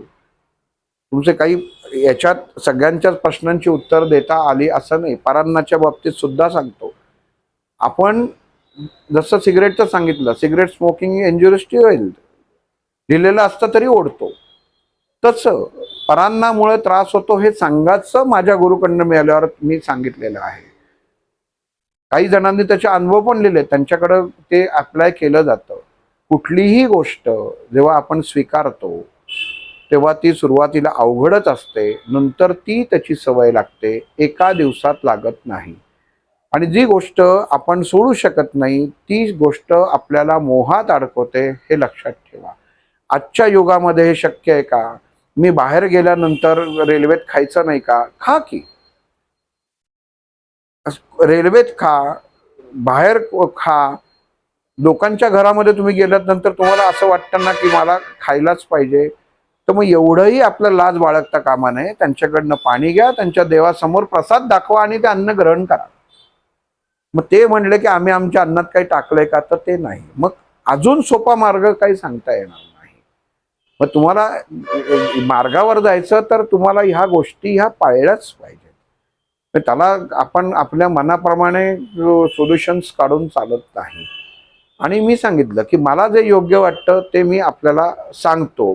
त्याच्यावरती चालायचं नाही चालायचं हा प्रत्येकाचा मनुष्याचा अधिकार आहे. पण परत एक विषय संपवता सांगतो, जर कोणी सांगितलं की अमुक करा म्हणजे तुमचं तमुक होईल, त्याला म्हणू मला तू कागदावर लिहून दे, एवढी हिंमत दाखवा. म्हणजे हे जे बाजारीकरण चाललेलं आहे ना, हे कुठेतरी कमी होईल. कोण म्हणलं ना की आमच्याकडं त्या तिथंच सिद्ध आहे सगळं, तर नाही. मला लिहून दिलंच पाहिजे. लिहिण्याने काय होणार आहे? काही नाही. प्रत्येक गोष्ट जीवनामध्ये व्यवहार करताना लिहून दिला जातो आणि लिहून घेतला जातो. तसं त्याच्यामध्ये आम्हाला खात्री पाहिजे. लिहून कोणीही तुम्हाला देणार नाही. कारण त्यांनाच माहिती असतं की हे काही नाहीये, हे माझं उपजीविकेचं साधन आहे. अंगठ्या खडे विकणारे हे जर ते हातामध्ये खडा देऊन जर तुम्ही करोडपती होणार असेल, तर तो खडा विकतो एवढा आपल्याला अक्कल पाहिजे की त्यांनी स्वतः हातात घालून तो करोडपती झाला असता, विकत कशाला बसला असता. पण त्यावेळी आपली बुद्धी आपल्या असलेल्या अडचणींमुळे भ्रष्ट होते. हा सुद्धा सर्वसाधारण मनुष्याचा स्वभाव आहे. पण संकेत लक्षात ठेवा, ते पांडुरंगाचं उदाहरण लक्षात ठेवा की पांडुरंग हा क्षणोक्षणी भगवंत मदत करत असतो. आपण आपलं तो संकेत ओळखला पाहिजे.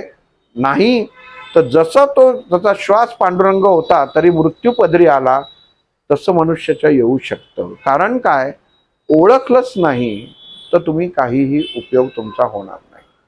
जर कोणाला काही प्रश्न असेल तर तुम्ही नक्की त्याच्यामध्ये पाठवा. इथून थांबव. श्रीराम.